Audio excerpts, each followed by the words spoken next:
30,000 kilometers. Connecting the two poles of the Earth. Humans believed they had mastered this planet until they faced this place.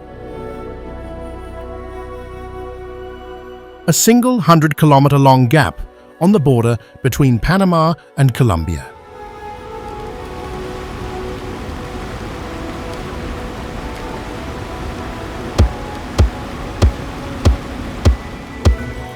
In the 21st century, humans conquered the moon, sent robots to Mars, and built tunnels under the ocean. But before Darien, we are utterly powerless.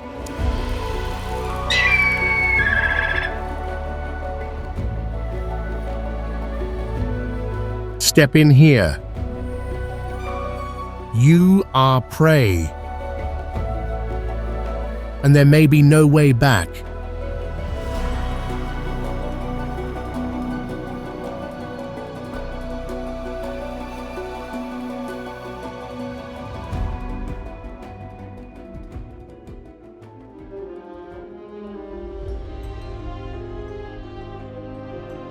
For millions of years, North America and South America were two separate planets, separated by a deep strait.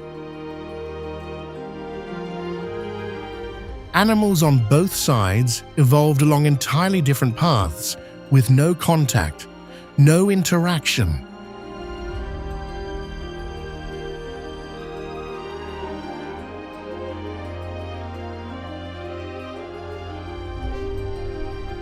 But beneath that calm surface, geological fury was silently unfolding. Massive tectonic plates shifted. Underwater volcanoes erupted violently.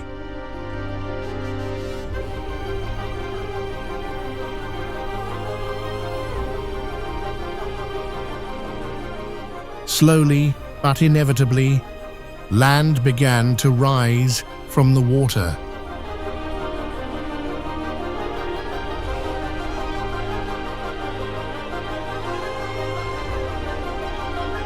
And so, a narrow land bridge formed. It connected the two continents, permanently altering the course of the oceans, and most importantly, opening the way for one of the greatest migrations in natural history.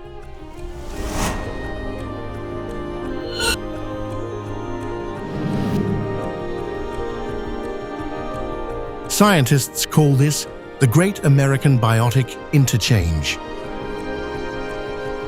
Creatures that hadn't seen each other for millions of years suddenly faced each other on the same narrow corridor.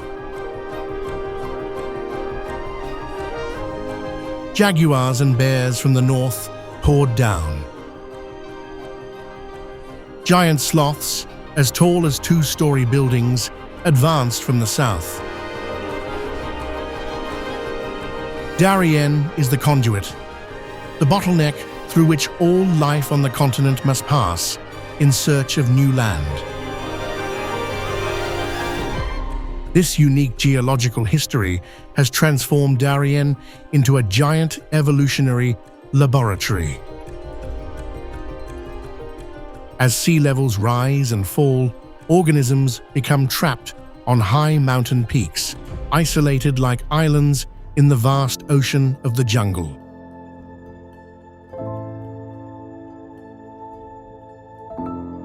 In those thousands of years of isolation, they evolved into endemic species found nowhere else on the planet.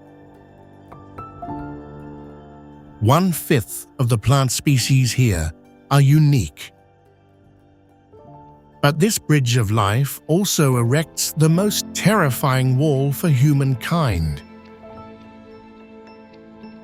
A land of mud, rocks, and natural chaos that for millions of years, the modern world has yet to find a way in.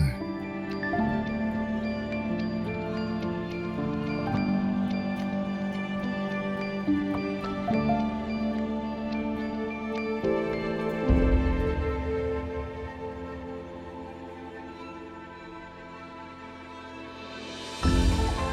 the modern world, humans pride themselves on being able to conquer any terrain. But in Darien, all the laws of construction crumble. Engineers who have come here with heavy machinery have given it a haunting name: the mechanical nightmare.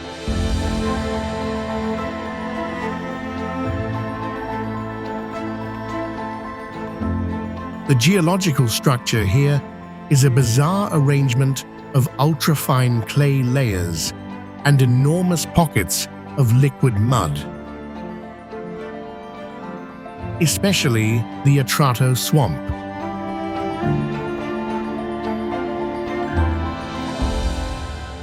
It's like a giant sponge, constantly saturated with water.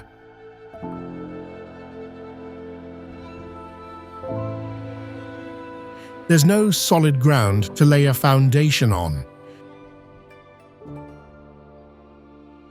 A 10-ton truck could disappear into the mud overnight if left unsupervised.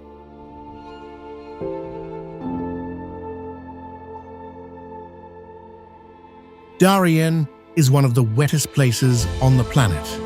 The rainy season lasts up to 9 months each year, with rainfall reaching 10,000 millimeters.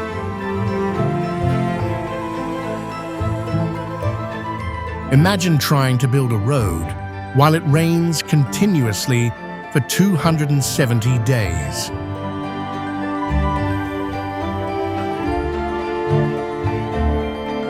Water transforms steep mountain slopes into muddy waterfalls, capable of sweeping away months of labor in an hour. The humidity here reaches 95%, a perfect environment for decomposition.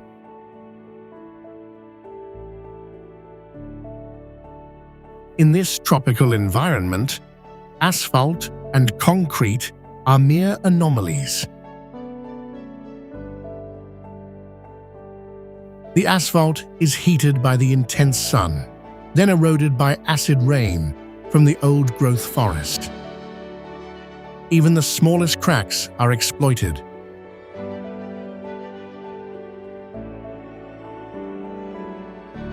A single seed planted in the area with the land's vigorous life force will sprout roots like biological drills, tearing apart even the hardest concrete structure from the inside out.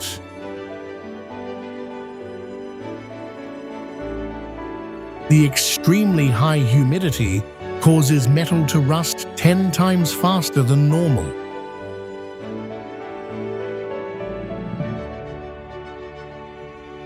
Even the hardest steel bulldozers become brittle. The forest doesn't just cover the road. It transforms rock, asphalt, and steel into part of a green ecosystem.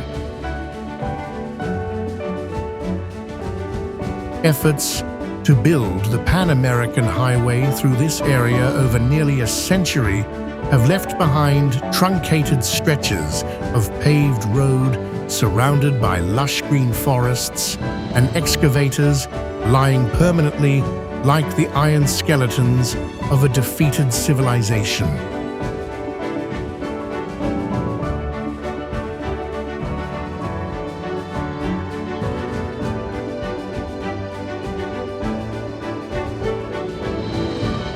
A suffocating contradiction exists on this narrow strip of land. Panama is known worldwide as the place where humanity has accomplished one of history's greatest engineering feats.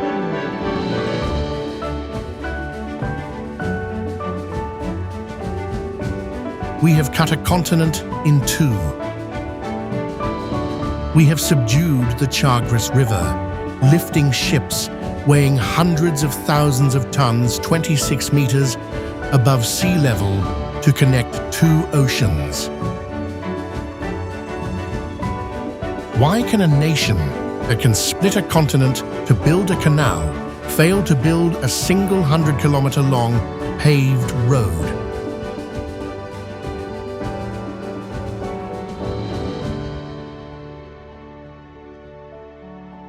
When the Pan American Highway project was about to enter the deep jungle, the United States and its neighbors demanded it be stopped. The Darien acts as a perfect natural filter, preventing foot and mouth disease from spreading from South American cattle to North America. A road would destroy the billion-dollar protective barrier of the livestock industry.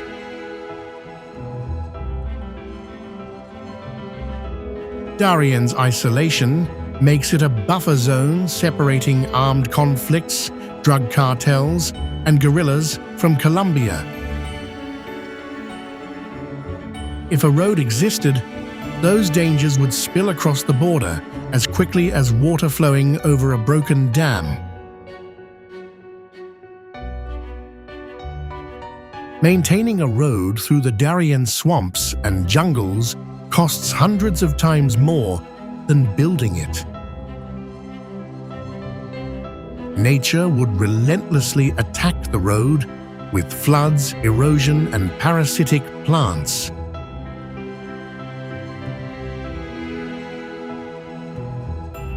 The Panama Canal generates enormous profits, but the road through Darien poses only risks.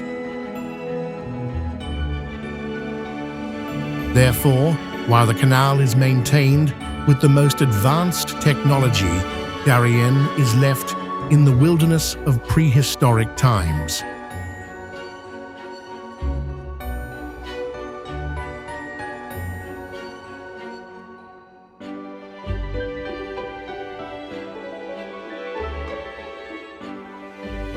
And in the shadows of the Darien forest floor, a ghost is watching. The natives call it the spirit of the jungle. A king without a crown, yet holding absolute power over life and death. The jaguar is the largest cat in the Americas and the third largest in the world. But in Darien, size isn't its greatest weapon. While lions and tigers typically kill their prey by biting the throat to suffocate, the jaguar chooses a more direct and violent approach. With a bite force of up to 1,500 pounds per square inch, it's the only cat capable of piercing a turtle's shell and the skull of the toughest prey in a single bite.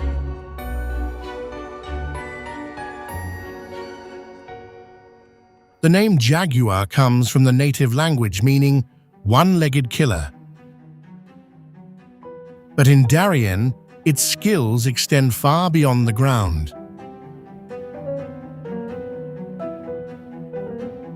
The jaguar is a masterful amphibious predator.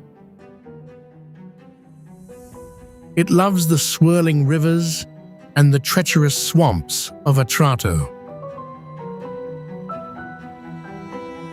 They swim with the grace of an athlete and the stealth of a killer.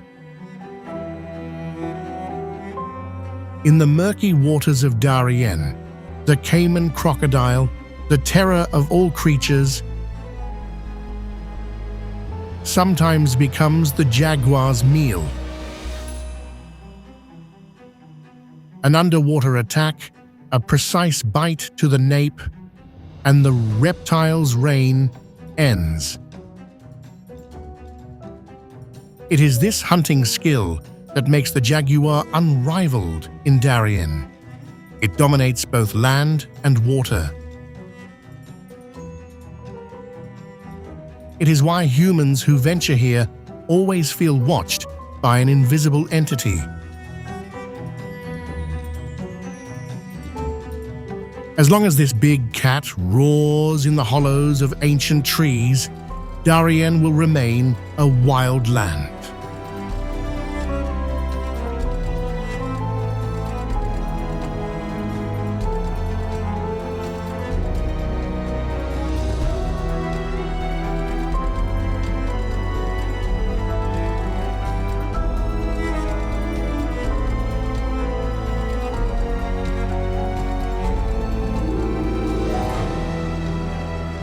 If the leopard is the king of the land, then the skies of Darien belong to the harpy eagle, one of the most powerful birds of prey on the planet.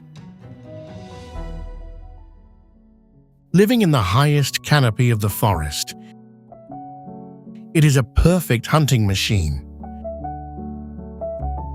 Just look at these talons, 13 centimeters long, equivalent to the claws of a mature grizzly bear. With a gripping force of over 400 pounds per square inch, the harpy can crush a monkey's skull or break a human arm like a dry twig. It glides through the foliage in absolute silence, snatching sloths, weighing up to tens of kilograms directly from branches, and sending them soaring into the sky. When you lower your gaze to the damp, decaying leaves at the bottom of the forest, you will be confronted by a true border guard of nature. A silent killer. The fer-de-lance snake.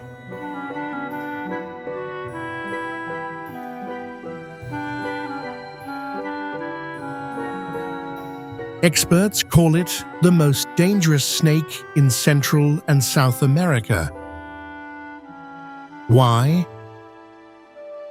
Because it is almost invisible. The fer-de-lance possesses an artful ability to camouflage itself, blending seamlessly into the color of rocks and dry leaves.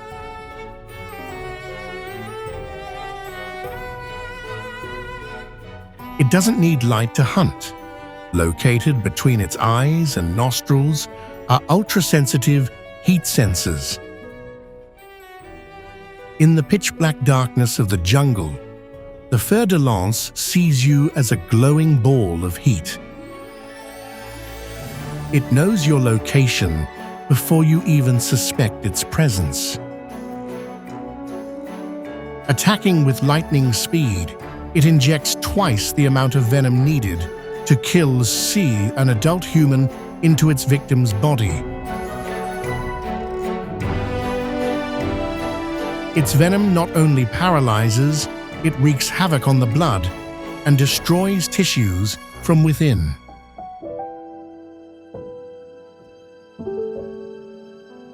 Historically, it was this snake, not the high mountains or deep ravines, that prevented expeditions from reaching Darien.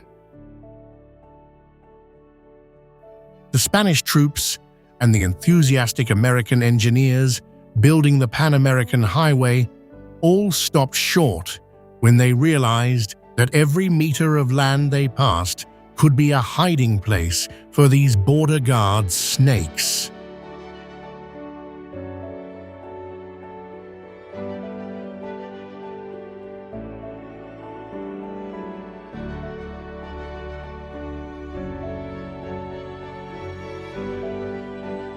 Scientists call Darien a biological knot. Here, life continues in the way it did millions of years ago, before humans even appeared. The isolation of the terrain has turned each valley and mountain peak into a land archipelago.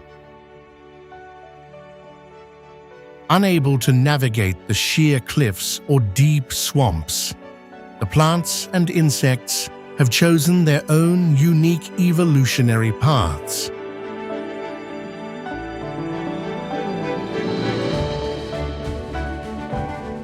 Look at these creatures. There are beetles with metallic colors never before recorded in any taxonomic book. There are bizarre-looking wild orchids that bloom only once a decade and can only be pollinated by a single species of bee that also lives here.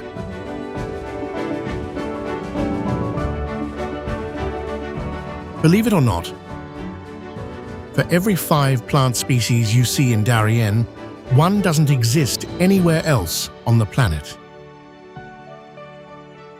20% of the flora here is endemic. These are the most precious genetic treasures that Earth holds. Experts believe that beneath that dense canopy, there are thousands of unnamed species of insects, fungi, and plants. They exist beyond the reach of modern science, holding secrets about medicine or ecological links that we cannot yet fully understand.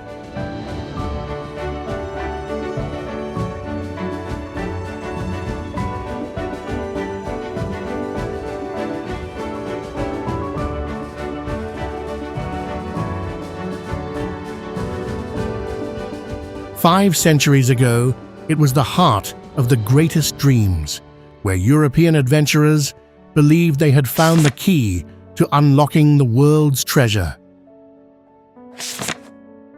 In 1513, a man named Vasco Núñez de Balboa led an expedition into this place.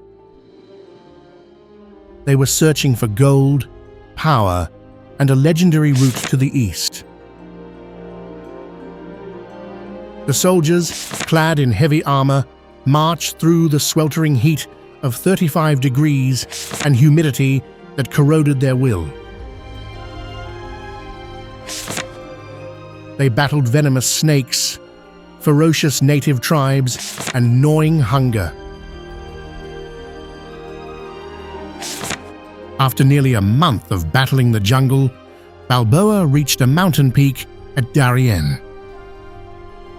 And there, a moment occurred that changed human history forever. For the first time, the eyes of a European saw a new ocean from this side of the Americas. Balboa called it Mar del Sur, the Southern Sea. The vast Pacific Ocean stretched out, proving that Darien was not the end of the road. Balonden's resounding success had sown a dangerous illusion in later generations. It created the belief that if Balboa, with his crude swords, could cross Darien, then modern empires with their machinery and money could too. They believed Darien was an open gateway, but they were wrong. Balonden didn't know that he was standing on land that would become the graveyard of ambitions for the next 500 years. From that day on, the jungle began its war of devouring every dream of conquest, every brick, and every human attempt to turn this place into a highway.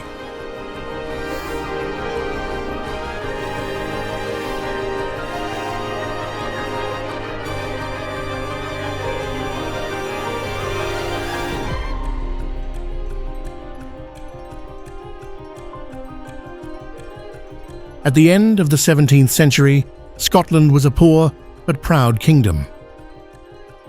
They yearned for a colonial empire like England or Spain.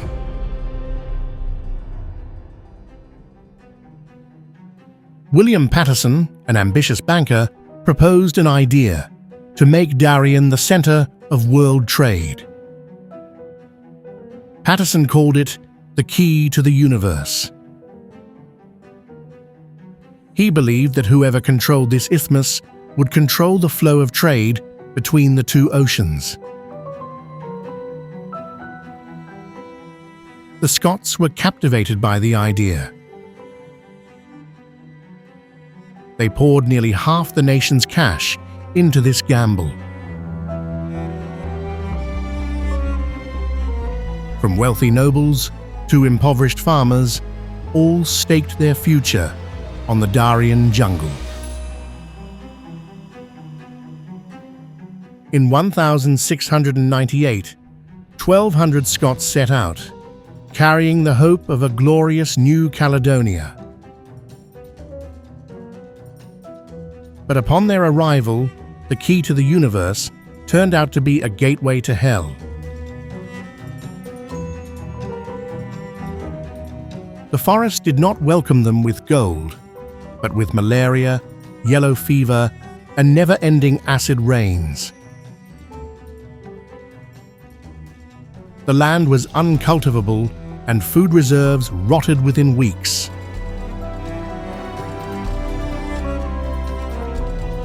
Spain claimed sovereignty, while England refused to help to avoid conflict. The Scots were caught between the guns of their enemies and the brutality of nature. 70% of the settlers perished in the Darien soil. The survivors fled in humiliation, leaving behind unfinished fortifications. The nation was completely bankrupt. With no way out and no money, Scotland was forced to accept a harsh condition from England, exchanging independence for financial aid. In 1707, the Act of Union was signed. Scotland officially merged with England to form the United Kingdom as it is today. As a poet of the time wrote, "We were bought and sold for the gold of the English." But in reality, the one who drove them to this point was Darien.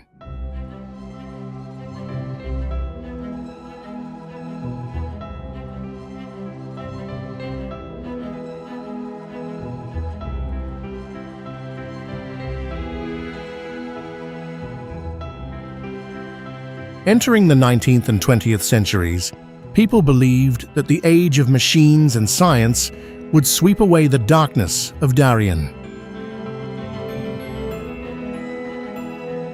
In 1854, the United States sent an elite expedition to survey the route for a transcontinental canal.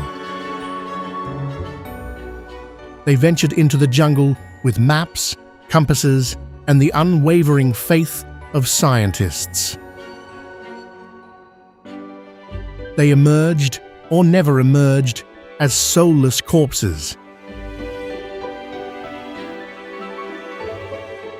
Disoriented for 49 days and nights, Isaac Strain's expedition had to eat insects and poisonous leaves to survive.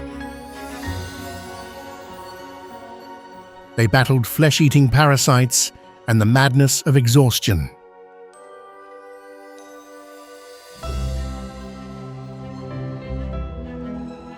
But people are quick to forget. By 1964, an even more insane plan was on the agenda of the US government: Project Plowshare.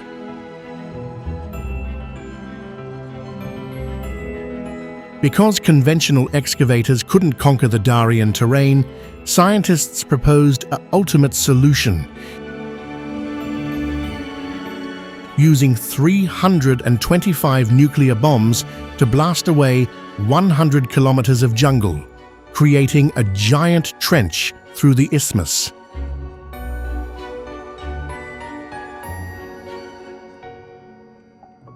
They called it using nuclear energy for peaceful purposes.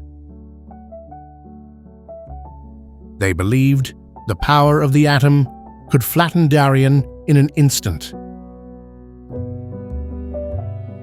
Fortunately for humanity and for the forest itself, that plan was abandoned due to political pressure and concerns about radioactive fallout. Otherwise, Darien today would be a poisoned wasteland instead of a green paradise.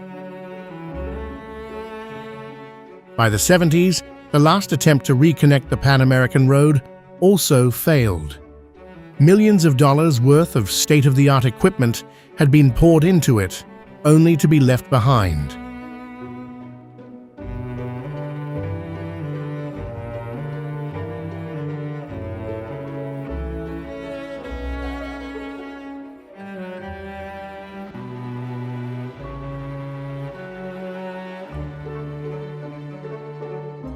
There are peoples who have called this place home for thousands of years.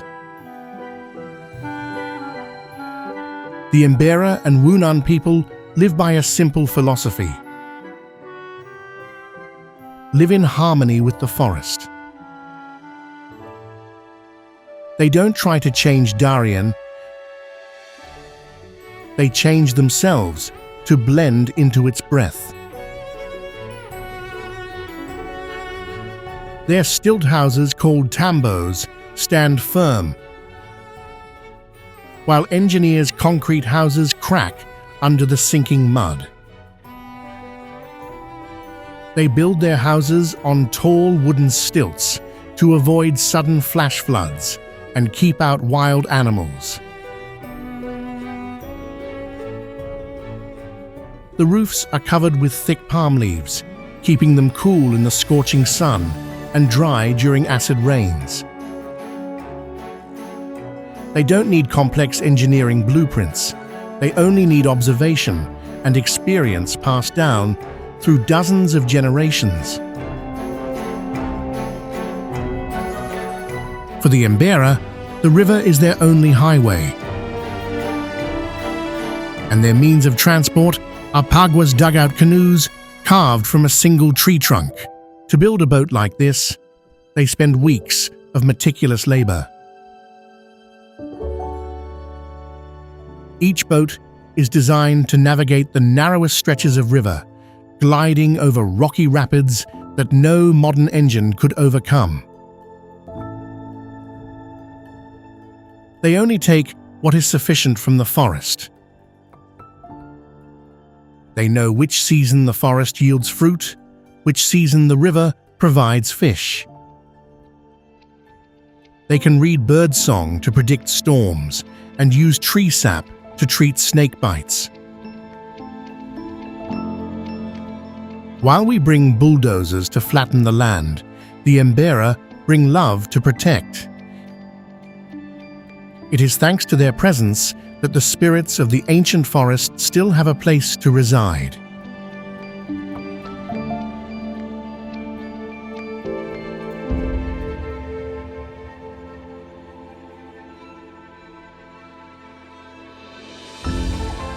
Indigenous medicine doesn't begin in the laboratory.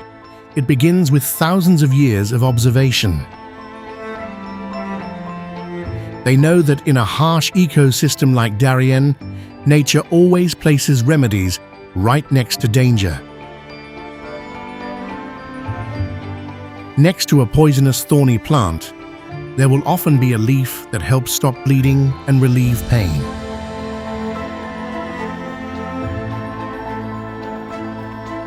The glossy black tattoos on their bodies are made from the juice of the jaguar fruit. This natural ink acts as a biological shield. It repels insect attacks, protects the skin from ultraviolet rays, and even acts as an effective antiseptic.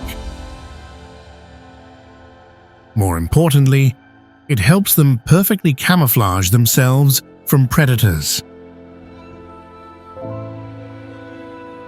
The indigenous people believe that each plant and each animal has a guardian spirit. In mysterious rituals under their stilt houses, the Jaibana, the bridge between humans and the forest spirit, will perform remedies combining herbs and prayers. They learned to communicate with the forest. They knew which trees jaguars used to sharpen their claws and which flowers the fer-de-lance snake preferred to hide in while stalking prey. For them, avoiding predators wasn't about using guns and bullets, but about respecting their living space. This medical knowledge helped them overcome epidemics and wounds that modern medicine couldn't treat due to a lack of equipment.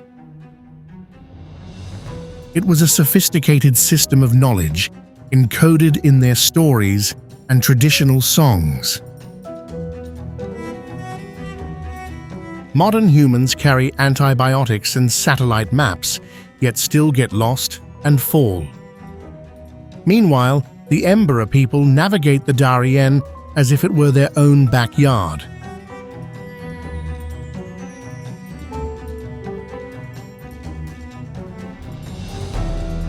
The paradise of the Embera and Wunan people is cracking. Rivers once used to carry fish and dugout canoes are now poisoned by plastic waste and chemicals from illegal gold mining operations deep within the forest. Darien has inadvertently become a vital artery for transnational criminal organizations.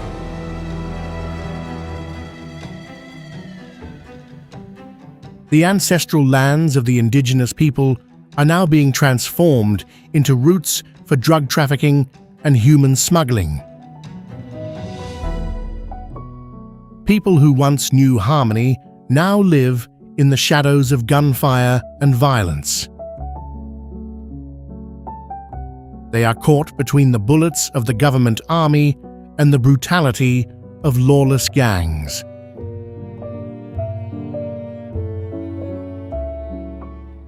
The pressures of money and the consumer world are eroding traditional values. Young Embera people are beginning to dream of city life, abandoning traditional medicine to chase the illusory light of technology. Language, music, and stories of the forest spirit are disappearing, with each motorboat leaving the village. Indigenous cultures are struggling in an unequal battle. They must fight not only to protect the forest, but also to preserve their own identity. As traditional trails become avenues for criminals, the line between home and battlefield becomes more fragile than ever. The village chiefs see the future of their tribe at stake. If Darien succumbs to greed, then millennia of survival knowledge will vanish.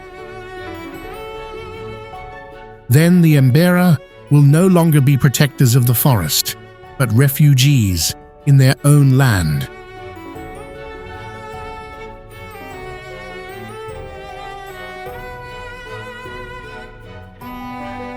Why do hundreds of thousands of people from around the world choose to enter what they know is a death trap?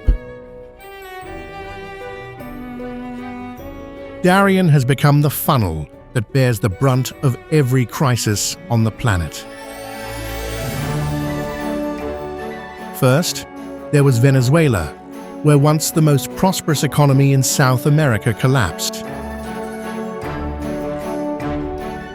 With a minimum wage of $4 a month, but a pound of meat costing $5, millions had no choice but to leave. Next was Haiti, a country with virtually no government, where gangs held power and the future of children was buried in the rubble of earthquakes and violence. And most recently, Ecuador, a once peaceful island now transformed into a superhighway of drugs and murder.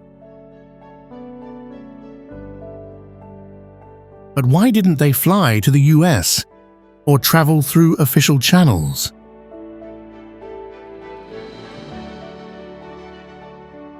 As the US and its neighbors tightened visa policies, legal avenues were closed.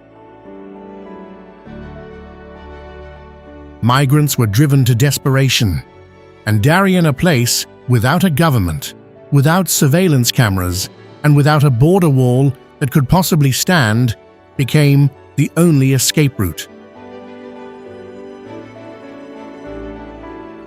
The migrants didn't cross Darien to explore nature.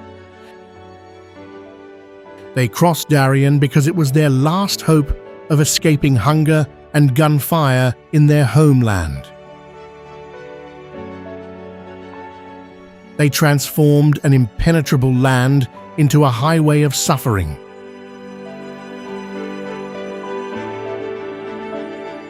They traveled from China, Afghanistan, from the most distant countries, flying to Ecuador with its lax visa policies, and then began a long, arduous journey of thousands of kilometers.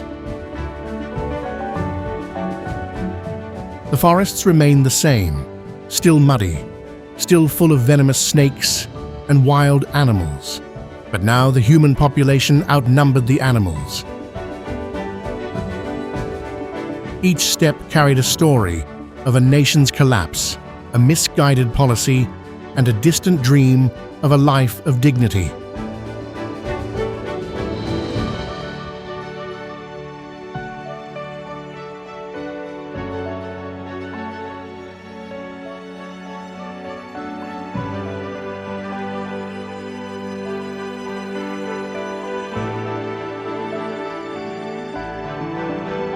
The Gulf clan holds absolute power in the Uraba region. They control everything, from the boats leaving the harbor to every bottle of water sold in the jungle. It is estimated that the organization profits around $820 million annually, a figure that could destabilize the economy of a small nation. They don't need to directly guide people, they simply collect a life tax. Every migrant entering Darien must pay a protection fee. Proof of payment is a plastic wristband. Without it, you disappear into the jungle without a trace. Wealthy migrants, mostly from China, can pay between $1,000 and $2,000 for the VIP routes, shorter, less dangerous, and with guides. As for the impoverished, penniless Venezuelan or Haitian families, they are forced onto long journeys of 10 to 15 days across the mountains of death.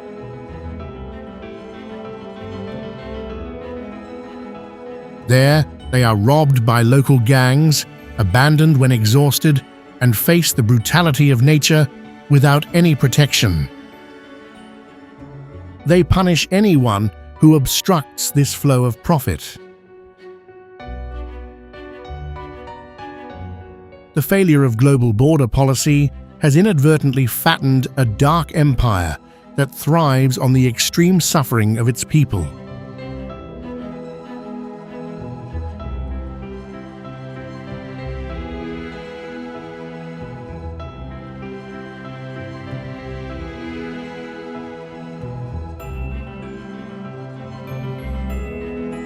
The American dream is often depicted with dazzling lights and grand avenues. But in Darien, the price of that dream is paid in blood. In flesh, feet are digested by mud and filthy water.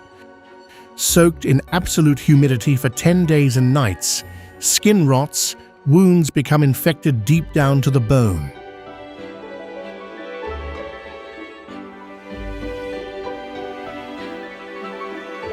Every step is torture.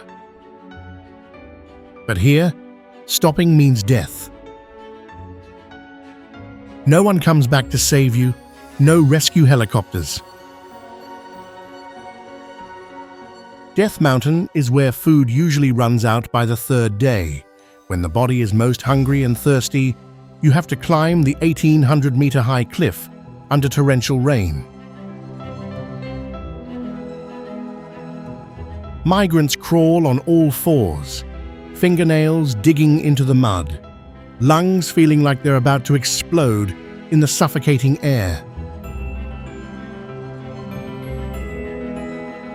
But even after crossing the summit, death awaits them in the rivers below. The murky waters can rise 2 meters in minutes. With just one slip, the river will carry away everything they hold dearest. How many have perished? No statistics are accurate. Every year, thousands disappear into this void. If we conquer this forest, if a paved road is built, thousands of migrants will be saved and trade will flourish. But what is the price? We will permanently destroy the last green lung of Central America, wipe out thousands of species, and kill off an indigenous culture that has existed for millennia. What will we choose for the future? The answer lies with us.